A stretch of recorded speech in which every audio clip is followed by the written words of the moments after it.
Well, in dealing with mycotoxins, there's 4 steps. One is the first rule of toxicology, which is, and the hardest, get the patient away from the toxin or the toxin away from the patient. The second is give them an antifungal. The third is no more than 8 specific nutraceutical supplements. And the fourth, and this is key, the right nutrition.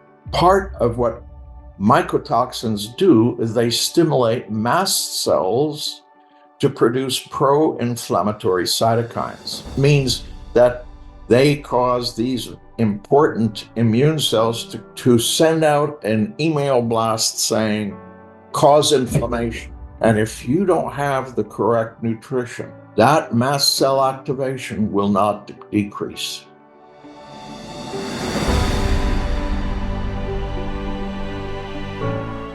So welcome to Hope and Help podcast, where we talk about science and science-based tools for fatigue and chronic illness. I'm Haylie Pomroy, #1 New York Times best-selling author of The Fast Metabolism Diet and many other New York Times best-selling books. We've sold millions of copies and translated into 47 languages. I am also the former director of the Integrative Medicine program at the Institute for Neuro-Immune Medicine. I say former because, you guys, as you know, I am back in school. I am currently working on my PhD in neuroimmunology.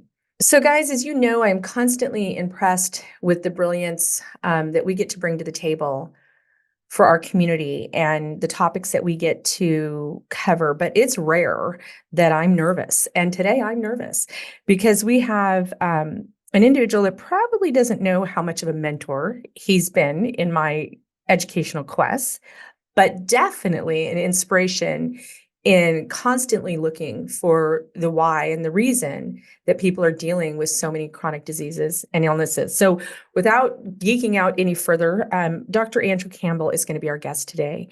He lectures at many medical schools, Texas University in Houston, Baylor, Oxford, UK, Harvard School of Medicine in Boston. He's also the editor-in-chief of 4 major medical journals. He's the medical advisor for Myco Labs. And he has published over 100 studies on this subject. So, Dr. Campbell, thank you so much for taking time today. I am just honored and excited for all of the community members to get this chance to talk with you. Thank you so much. You're very kind. Yeah. So as we were we were talking a little bit before we jumped on about, I'm getting my PhD in neuroimmunology.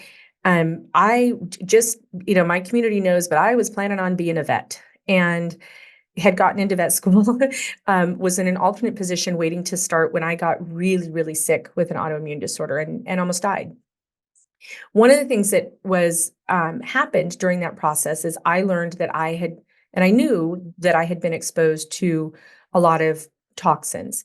And those toxins were creating immune modulation in my body, or I'm going to call it an out of control immune system, where I developed an autoimmune disorder called ITP. So basically my platelets were attacking itself. So for 30 years of clinical practice now, for me, this has been a topic that has just, in my opinion, not gotten enough attention. And it's critical. And so if you'll first, just to help our community get up to speed, it's taken me 30 years to get to where I'm at today in understanding, but explain to us what we're dealing with toxicity. And I know right now it's worse than ever.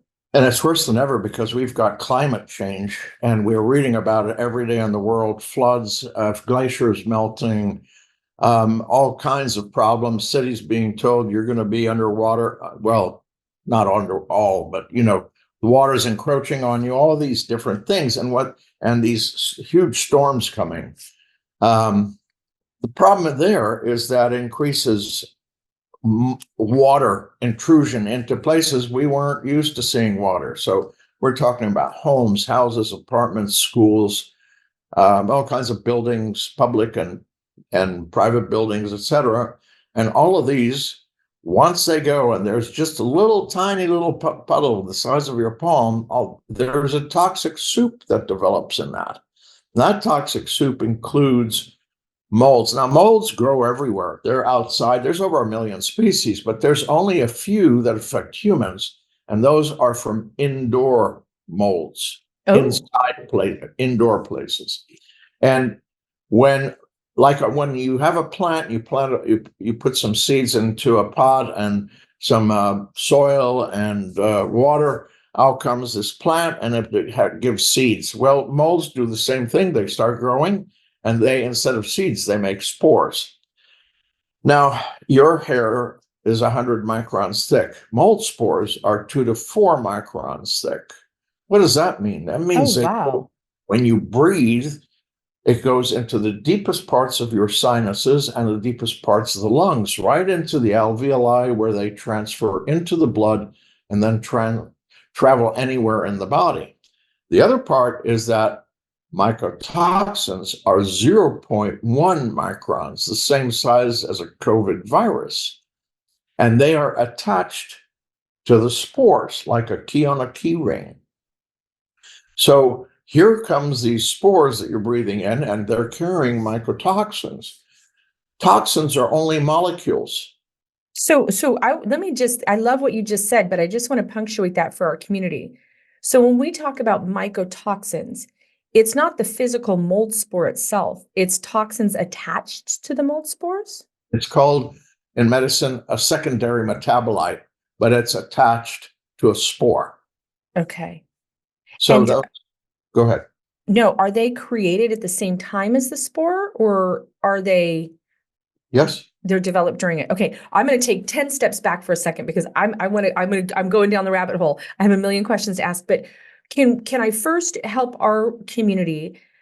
It's widely recognized now, finally, and maybe some people are going to say that they're not getting that recognition from their physician experience. But mycotoxin can cause a ton of different illnesses. Can you first? I feel like I almost got it, but define for me what it is, what a mycotoxin is. Mycotoxin comes from toxic molds. Okay. These make spores. These spores are small, so they go everywhere throughout the indoor air, and they carry a mycotoxin, and these are toxins. They're as toxic as mercury, glyphosate, arsenic, whatever you want. They're toxin. They're just a molecule. So they don't work at the cellular level. They work even deeper at the molecular level. Wow. And that's why we see so many chronic diseases manifest, because they disrupt. I mean, I feel like the stuff that we were learning about with RNA and DNA viruses during the pandemic, everybody started to talk about that. I felt like so much of that science pertained to mycotoxins, and it was almost, what we saw in the immune system, that mycotoxins were impacting that so significantly. Correct. 3 years ago, there was a study that came and talked about long COVID. And they said, could long COVID have been due to because people stayed at home, they didn't go anywhere, they didn't go out to dinner or shopping or anything, and that the home was contaminated with toxic mold and they were affected by mycotoxins. Here comes a second study a year later saying we tested 110 patients who had long COVID. We treated them with itraconazole, an antifungal medication, and they got well. Right. Well, part of that is from what I understand. So in our community, I'm nutrition first, right? I'm like, if we can make an impact in the nutrition, we can make an impact in the body. I've always been suspicious that if I, there's all these people out there that they make a little change. They do a little more broccoli, they add a little more fruits and vegetables, and, weight falls off and they feel better. If you can't make an impact quickly and easily with nutrition, then you've got to make an impact in the body, right? If nutrition can't make it. So I'm always suspect with those clients that come in that stay fatigued, stay inflamed, or weight loss resistance, that there's some sort of a toxic load in that body that they can't reconcile. So they can't do the difficult metabolic work of, anti-inflammation, even healing the gut microbiome. I mean, you've got people that you dump, probiotics into and prebiotics into, and it doesn't change. And I'm always like, look at the body. The body's toxic, or that's my thought. Hey guys, it's Haylie Pomroy, your host. Right about now, you're probably struggling to achieve the health that you deserve, and you're just not sure what you need to do in order to get it. So what I've done is I've created a special link for you that will give you the nutrition and supplement programs that I use in my private practice to achieve amazing results for my clients and my community. Go to hayliePomroy.com/podcast. Plus, when you use that link, you'll get a 20% discount just because I love you. Again, that's hayliePomroy.com/podcast. Now, back to the episode. So my community, when I told them I was going to talk to you, they were going, my doctor won't even look at this or address this. But I know we both just, it's heartbreaking. How in our current times, how many people do you think that are dealing with chronic disease, viral reactivation, have a toxic component? That goes to the heart of everything, which is called inflammation. Yes. And you're in the process of getting your PhD in neuroimmunology. You're going to learn a lot about neuroinflammation. Well, what's the first place mycotoxins go to? It's the brain. Wow. And so what they do there is they go into the various brain cells, glial cells, astrocytes, neurons, oligodendrocytes, and they go and dysregulate the mitochondria of those cells, and the cell dies. So the first thing that these mycotoxins do is they create demyelination. That's been known and well established for 30 plus years. And then go they ahead, go please. to other parts. One of the big things that mycotoxins create are autoimmune disorders. Yes. I published a study years ago on autoimmunity and the gut. It was a review study published in the journal Autoimmune Diseases. And I showed in this study, how this works. What is the mechanism? What do you do? Inhale it, and then all of a sudden you have psoriasis or rheumatoid arthritis or lupus. How does this actually, what's the mechanism? How does that actually work? And your community, you've taught and teach continually nutrition. Well, in dealing with mycotoxins, there's 4 steps. One is the first rule of toxicology, which is, and the hardest, get the patient away from the toxin or the toxin away from the patient. Ooh, okay. The second is give them an antifungal, like itraconazole. The third is no more than 8 specific nutraceutical supplements. And the fourth, and this is key, the right nutrition. Right. Without that, you will not you may get somewhat better, but you will not heal. I look to heal people. I'm not interested in treating them. When I look at a child that comes to me with their parents and he's or she is autistic, I now have a group of 3 little 5-year-old autistic little girls I'm treating.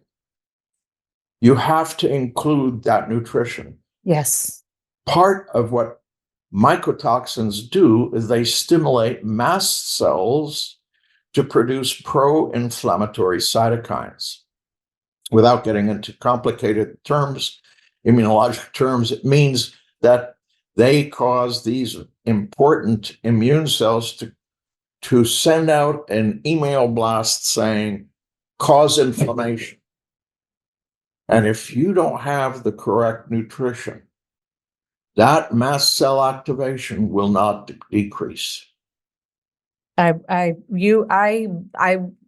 love that you said that. You're speaking directly to my heart. I was given anti-rejection drugs. I cycled between Imurin and Cellcept, did a bunch of Mepron, great, right?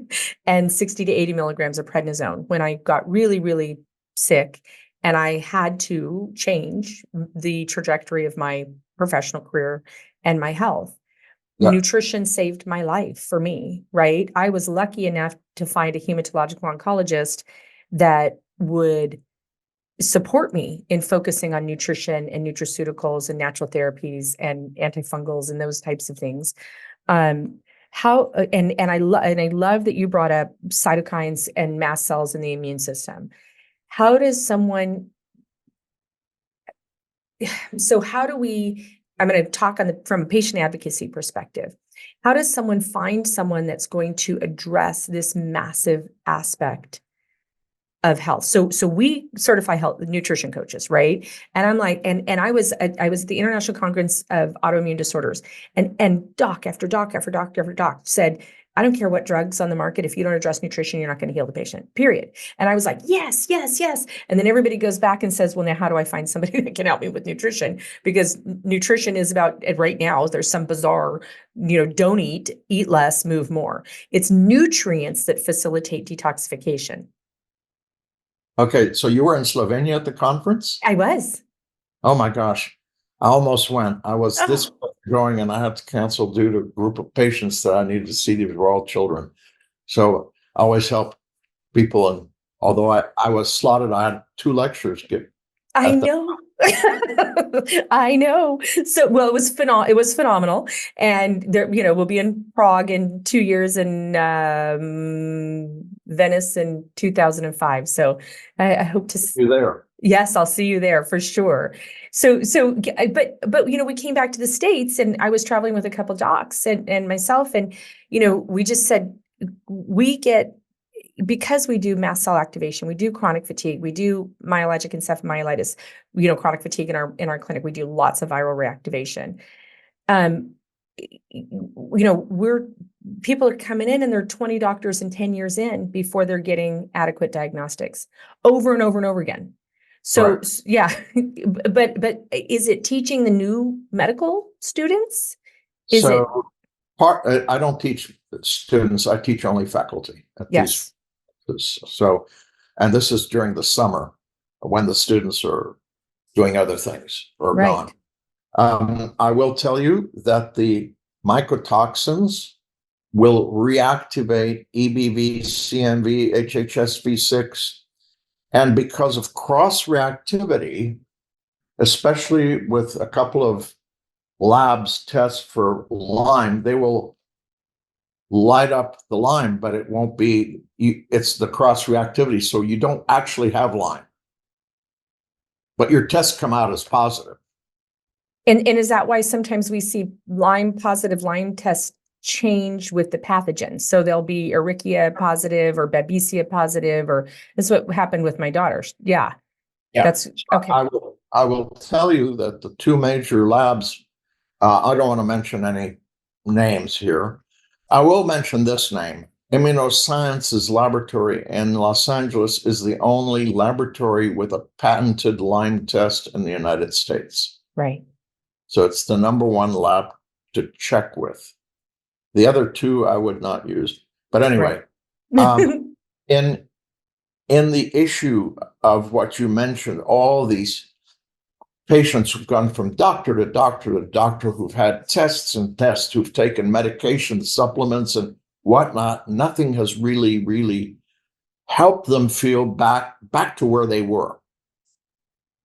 And of course, having dealt with this for many decades and having been involved in a lot of different studies, I can tell you that I can see how mycotoxins play a huge role.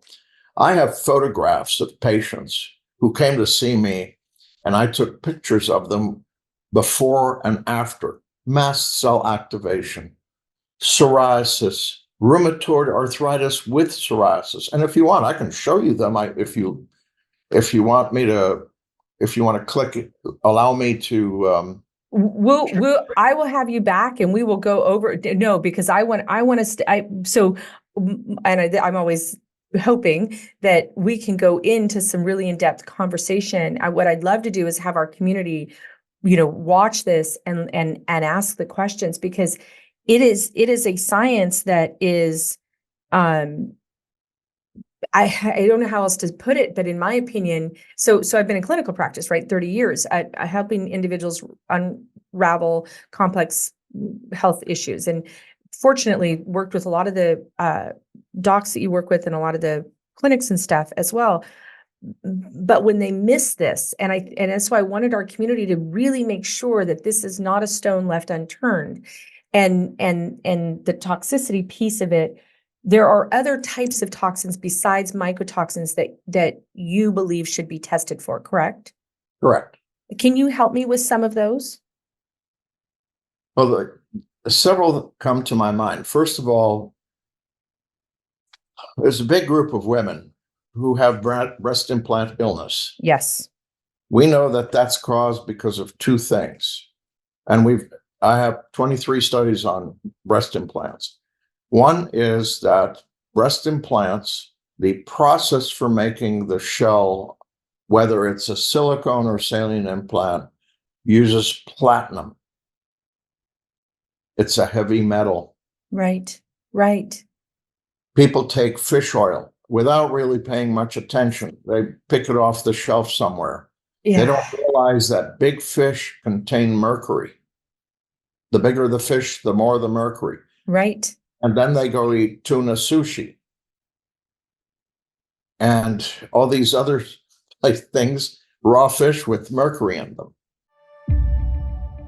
Hey guys, it's Haylie, your host. I wanted to bring to your attention the possibility of coming in and doing a study with us. It is called the COVID UP study, and UP stands for Understanding the Post-Viral Phase. You have to be local in South Florida. There are 2 phases of this study. Let me give you the phone number. It's 305-275-5450. And the email is INIMresearch@nova.edu. We are currently looking for patients that are dealing with post-COVID, long COVID. We have 2 phases of that study. Please contact us and see if this could be an opportunity for you to get the care and information that you need. Hola, soy la doctora Ana Palacio, de la Universidad de Miami. Me encantó participar en el podcast de hoy y quería invitarlos a considerar el estudio COVID UP.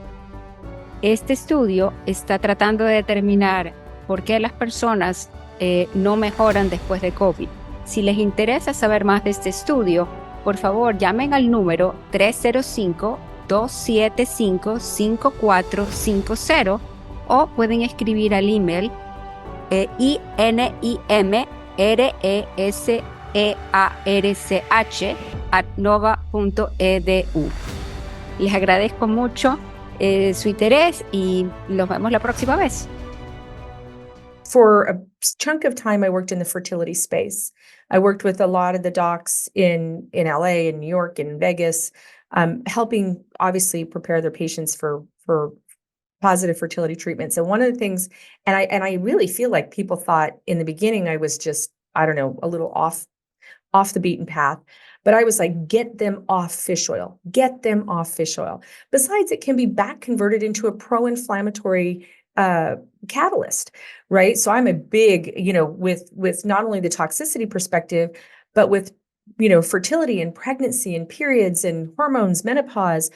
Those are such prostaglandin disruptors, right? They can really, inhibit your body from having a balanced transition in menopause where you don't have hot flashes and you don't have weight gain. And that was one of my biggest things. Again, that came, I have a degree in agriculture and soil sciences. That came from my animal background. Like we don't use, when we're trying to get twin lambs, in the ag space, one of the very first thing that we do is we're very cognizant that none of our food products contain any fish base. I mean, it's even in chickens and laying hens. And I mean, so when I jumped in the fertility space, I said, get rid of the fish oil. And everybody, we only use a fatty acid and we test all of our stuff. We test for arsenic, cadmium, lead. We do heavy metal. We also do mycotoxin and toxin fungal testing. And we do it post-production. Like so many supplements are, they're supposed to be in there to help your body. And some of them can have the very thing that can disrupt the body. Yeah. Yes, there was a study in November that showed they took 60 of the most common supplements, took them to the lab, what was on the label, and checked if what's in the bottle. 11% had what was in the bottle on the label. 40% had nothing in the bottle that was on the label. 2 more things that you brought up. One is fertility. Yes. Toxins cross the placental barrier. And concentrate. Correct. Second, zearalenone, which is a mycotoxin, is an estrogenic mycotoxin. So you don't know why. You go to your GYN, try to get your hormones regulated, and it doesn't work. Or all of a sudden, your 8-year-old daughter starts developing breasts and having menstrual periods. Right. And you have young men in their 20s and 30s with levels of testosterone that are way down low.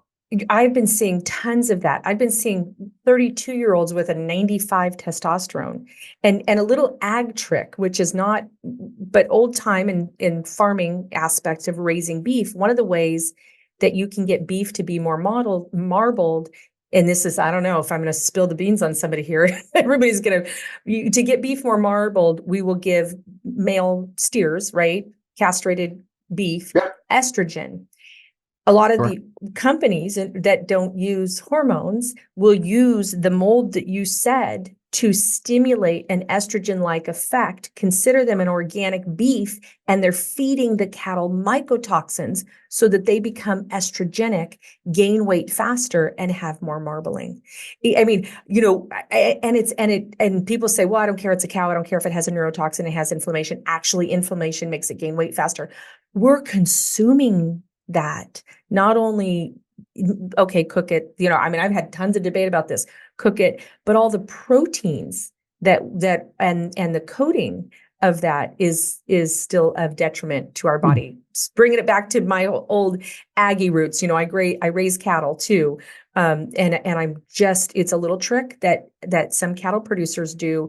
They use that toxin, that mycotoxin, to stimulate an estrogenic effect in the beef for rapid weight gain. And then we get these clients that can't lose weight or having, like you said, periods at 8, 7. We had the autistic child that came in that was having their period at 6.5 years old. And and we did a lot of mycotoxin testing, and it was actually shocking. We repeated both heavy metal and mycotoxins. And this was actually when I was in Slovenia. A lot of people were talking about the Asia syndrome, where with the breast implants, and a lot of the German docs, and definitely a couple of the docs from Israel, were also talking about adjuvants, like in the flu shots and stuff, that the immune stimulator and we're worried about, some of that immune modulation having an effect. Is it a toxic effect? Is it an immune dysregulation, or what are we thinking is going on there? Well, anytime you give an adjuvant, it's supposed to. An adjuvant is a very small substance that has a very big reaction in the immune system. And actually, every vaccine is an adjuvant, so to speak. Okay. And so there are substances. For instance, that was studied at Baylor College of Medicine years ago by a neurologist there, and he showed how breast implants, what they're made of, is an adjuvant. Yes. Dr. Bernard Patton. And furthermore, for example, you brought up animals that we eat, chicken, and these huge commercial chicken farms where there's hundreds of thousands of chickens. They give them these commercial foods, and they add arsenic in that food because it swells the stomach of the chicken up. The chicken eats more food to fill that space. And then if you look at arsenic, it's a white powder. If you heat it, it turns purple. And if you look at the bone of these chickens once it's cooked, there's part of purple. And you think, oh, those are veins. I'm sorry, but when you cook a piece of steak, there's veins in that steak. Do they turn purple? No. No, because they don't have the arsenic that the chicken feed does. Wow. So I got on a bandwagon the other day. My community always wants to be able to eat cassava, right? It's kind of a trendy thing right now, cassava chips, cassava pasta.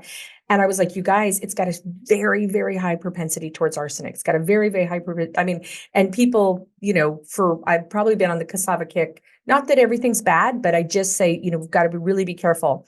They just did, I think it was 24 really, really cool brands. They did independent aftermarket testing, and the level of arsenic. And I, arsenic, we are so neurotic about arsenic testing because we use in our protein powders, we use an organic lectin-free chickpea, right?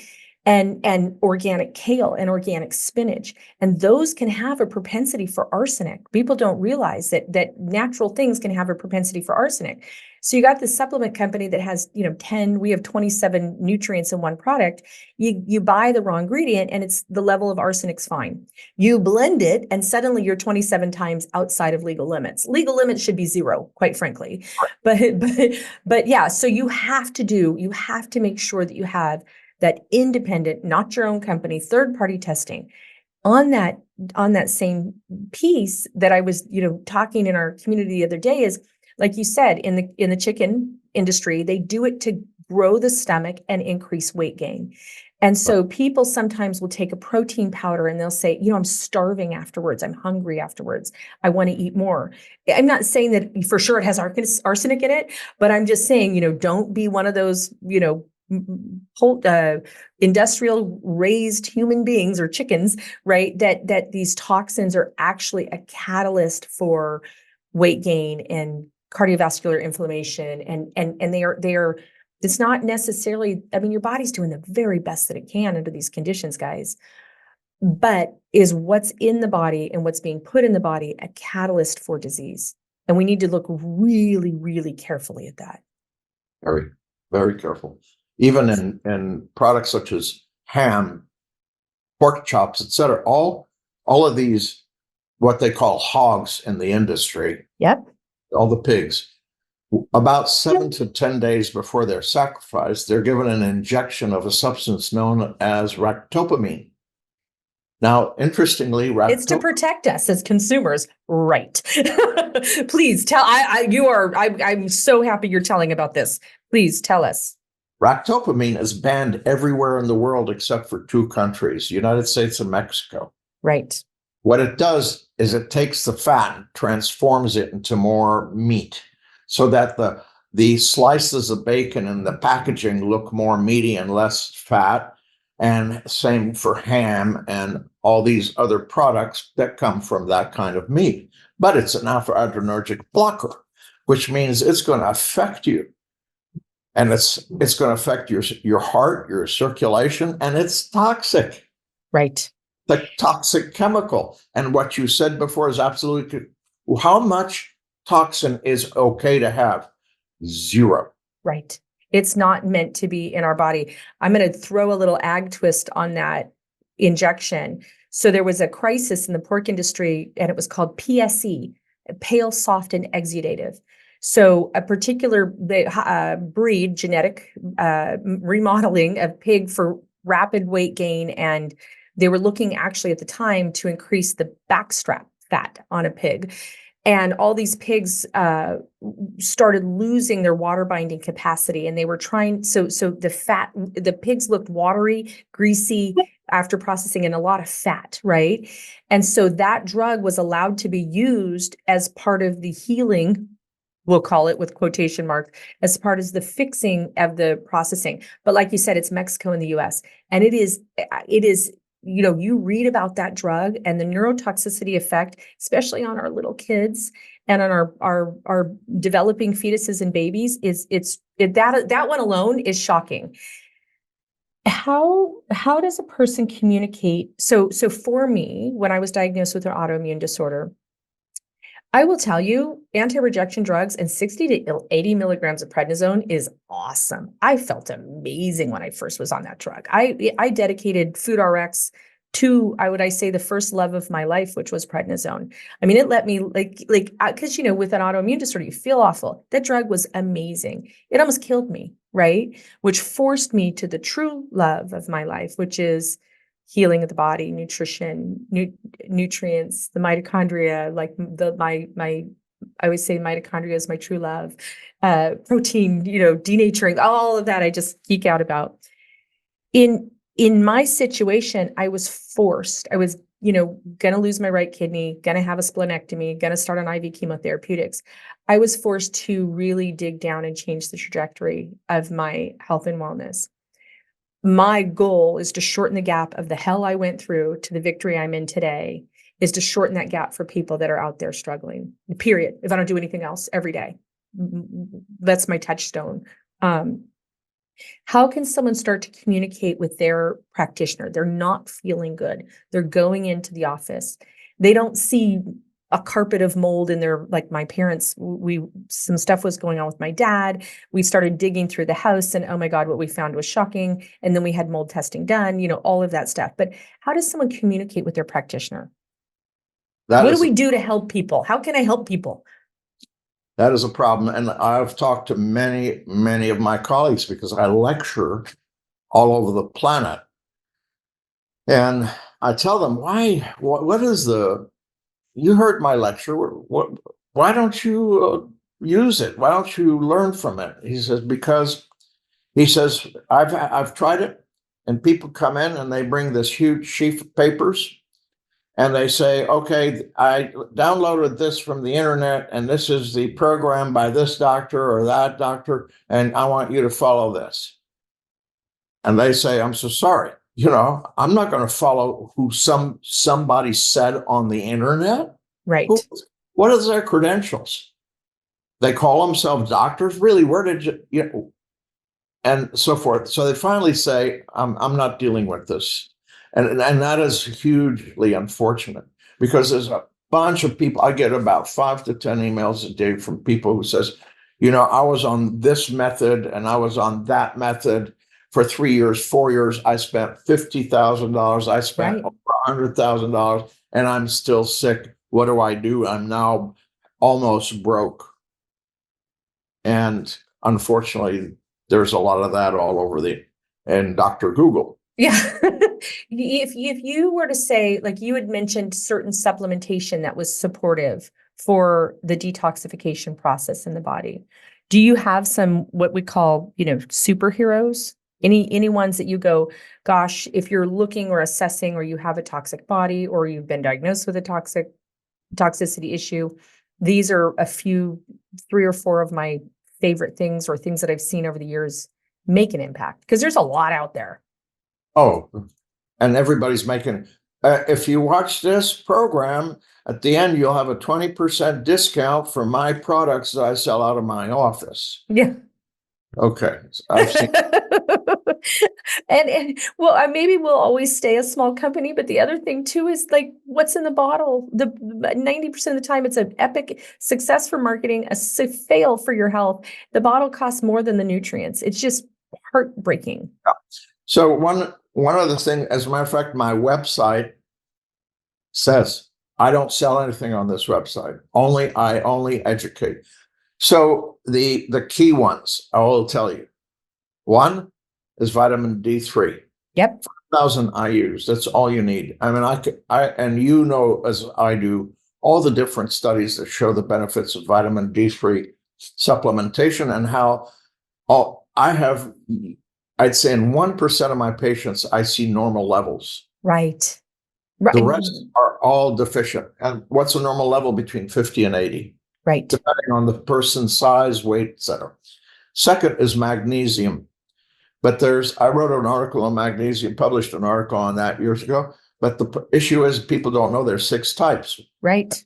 And one of those types is used as a laxative in medicine. Right. Citrate, right? Correct. So I got it right. Here's some, I'm going to take this. Oh, don't take that because you're going to be running to the bathroom all day. Right. What you want to do is get the right kind of magnesium. Third, melatonin. And you don't need tons of it, 3 milligrams. Studies at University of Texas, San Antonio branch have shown how these help remove toxins from the brain and help heal the brain after, say, a TBI, traumatic brain injury. You fell off your bike or motorcycle or whatever. When I got in a car accident, a really bad car accident, and I was at the Brain Injury Recovery Center for 3 years. And Wow. my neurologist, Dr. McIntosh, and this was before people were kind of talking about it, but I was formulating at the time for another supplement company. And it's how one of the, I would say, large impetus for formulating the fatty acids that I use. He was diligent with the TBI, my fatty acids, and my melatonin. And I'm a big advocate for it. But I'm so glad to hear you say that because, there's been more and more good studies, more beneficial studies. There was something that came out about it lowering testosterone in men. I was like, are you kidding me? When I have these kids, these young men, kids, I'm older now, 35, 37, 42, with low testosterone levels, one of the things I do is as we start to detoxify the body, as we start to restore the melatonin cycle. And without hormone replacement, right? My goal is to never have to give them testosterone and have them have to go on an aromatase inhibitor so they don't back convert into estrogen, for them to be able to wash the receptor sites, reproduce the testosterone. Melatonin's been a really D-melatonin, magnesium. I mean, I am so excited that you're mentioning those because, clinically, but I didn't just pull it out of thin air. There's been cool, amazing scientific studies on that. And then, of course, vitamin C, essential vitamin C. Dr. Linus Pauling, who won the Nobel Prize twice, wrote everything about it. And you go to the store, 200, 100 milligrams, 250, 500. Those are ridiculously low amounts. That's not going to help. You need to have grams of this. And by the way, without magnesium, you do not absorb vitamin C. Yay. So, I love that you said that. And we don't make vitamin C, and we can't store vitamin C. So it's important to have it every day. And then, of course, you need some curcumin. Why? Because it's a wonderful anti-inflammatory. And with curcumin and turmeric in general, I would say everything you've said, source is important. Source is critically important. Critical. Curcumin, I cannot believe the toxicity levels in that product is a raw ingredient. So we purchase, right? We go through and what's even offered for me to buy. Luckily, I don't buy that. No. But what's offered for me to buy, not only the microbial count, but because they're spraying a lot of it so that it has a more vibrant color. The curcumin is dirty. I would say that is if you're buying cheap curcumin, throw it away because you're probably doing more harm than good. And it is a magical phytonutrient. And it's got so many cofactors in it that really help, facilitate detoxification. I love that. I had no idea that you were going to make me so happy. This is fascinating. This is amazing. Tell me a little bit about testing a body. If a person has suspicion of it, do you test the environment? Do you test the body? How do we know? How do we quantify? How do we quantify what? If a person has a toxic load, what type of testing? Do you do blood, urine, air? What do you see clinically? It's not that hard. And I'll tell you a couple of just fast rules that everybody can answer. Don't measure anything that's left the body. Okay. So urine, saliva. No, don't measure. Urine is what's left the body. Yep. You're not going to measure sweat, are you? No. I can tell you that for certain other things, like you want to know what we call in medicine, the body burden. How much is in you and of each thing? How much is actually in you? Not what you let go of. So, for example, for heavy metals, you want things, believe it or not, like blood or hair. And is the hair because we deposit it? No, because it grows out in hair. Among other things, I'm board certified in forensic medicine. And every so often I get a call from some DA somewhere, and they say, we've got to exhume a body because we now suspect that the spouse gave the poison or something. Right. How do we test? And I say, how long has the body been in the ground? Oh, 5 years, 10 years, whatever. Well, so a lot of people don't know this, but after you're dead, your nails and your hair keep growing for a while. So I say, do hair, but get it from the root on out, get a whole bunch and send it into the lab. Or, of course, these people don't have any blood. The other is to do blood also for these heavy metals. For things such as chemicals, the best test is an antibody test. Ooh, okay. Because it'll measure the immune reaction to that particular molecule. So if is that also for mycotoxins or chemicals in specific? And antibodies are the most by what is called ELISA method, which is enzyme-linked immunoabsorbent assay, but even the Chinese call it ELISA, is the most accurate, sensitive, and precise way to measure the small, tiny particles. What am I talking about? Viruses, they're tiny. They're very small. COVID virus. You didn't do a urine test for COVID. You did an antibody test for COVID. Right. Okay. The same for mycotoxins, the same for chemicals, formaldehyde, glyphosate, arsenic. Well, no, I'm sorry. Arsenic's a heavy metal. But all these other chemicals, it's an antibody test. And whenever you want, I can tell you which labs. No, I would love that. Maybe we can create. So I would love for our community to know, one, is this on your website? No. Okay. Okay. But where can they go if they want to learn about testing? So for heavy metals, Doctors Data Inc. in Chicago. Yep. We've used them for a long time. Yeah. Yeah. Oh, they've been, yes. And I've known Dr. David Queeg there since before Moses. Anyway, the other one for antibody testing for chemicals is Cyrex Laboratories. Dr. Varajani. He's a scientific advisor. Okay. Yes. Dr. Varajani and I have probably published 40 studies together over the years. Oh my gosh. And I think he was in Slovenia because we were both going to meet up. He was. I hope our community knows how, I don't know, those of you that are just listening audio, how much I'm just completely geeking out right now. Yes. I know you were going to be there, and I know that I got to spend time with him there, which was wonderful. So this is Cyrex antibody testing.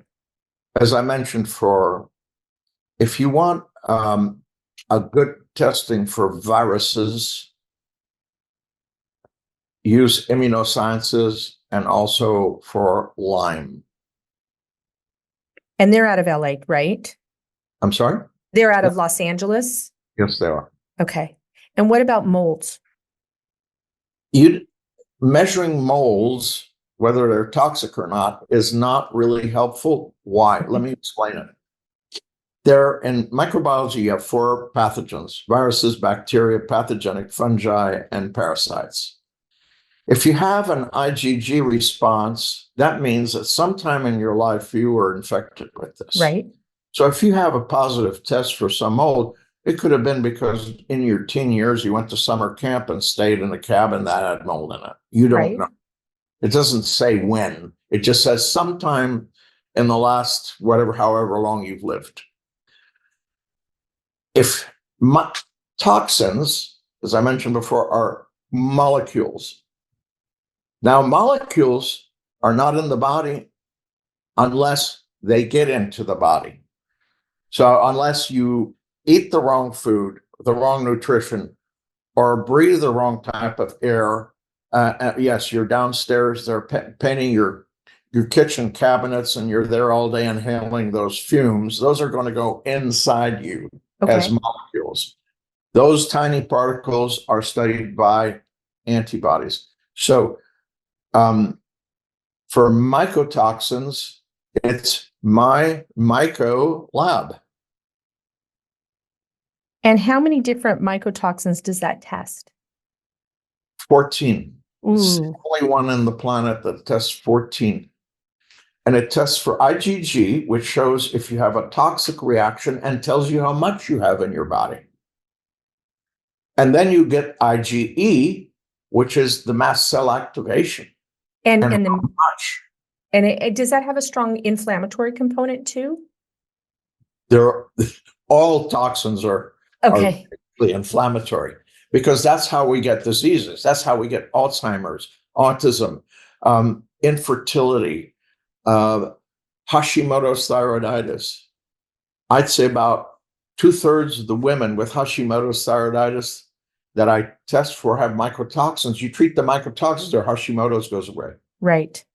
6 months. That's all it takes to treat toxic mold mycotoxins. That's Just- great. But you have to have the nutrition, the right supplements, and you can't be around them. So we have to eliminate, I love what you said, take the patient out of Yeah. the toxic environment. And Or- then get, Yes. And then, or have the toxic environment remediated. right.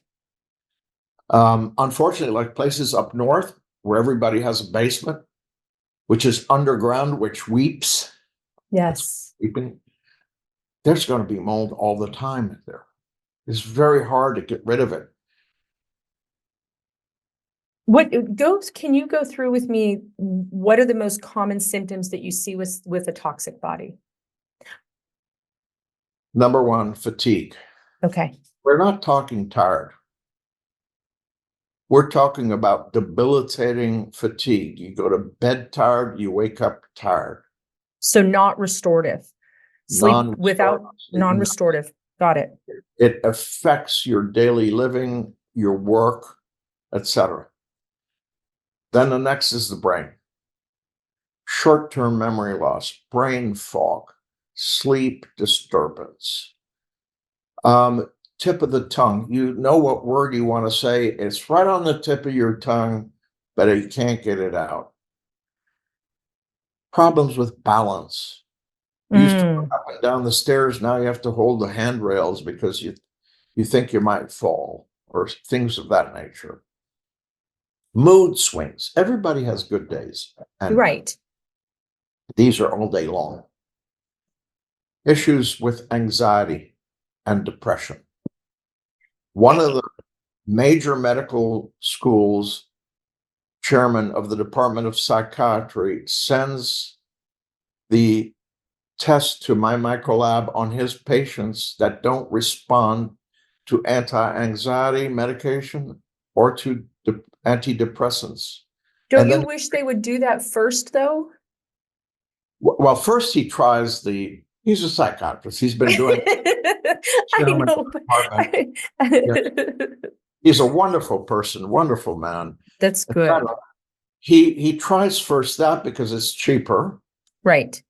You know, it's a copay, $5 Right. for 3 weeks. You don't feel anything, come back. We're going to do a blood test. That's great. And where is he located? Because I'm sure our community would love to have that kind of brilliance for their care. I can't tell without his permission which medical school, because that would be a no. ethically for me to mention his name or his medical school. Absolutely. Well, I'm just glad to hear that there are physicians that are doing that. Oh, obviously in our practice, we use all of the labs that you mentioned, which made me really happy that those are the ones that we're also using.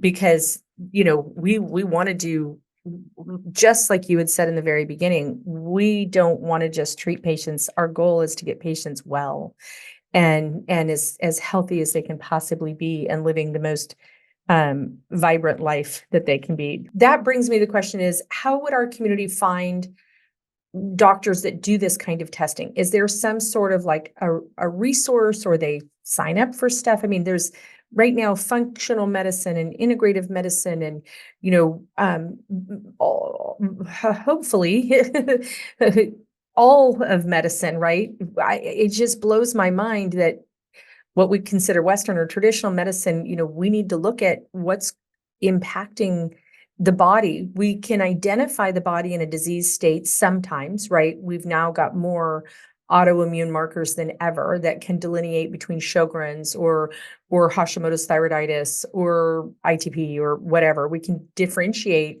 the disease state, but we need to really identify cause. Correct.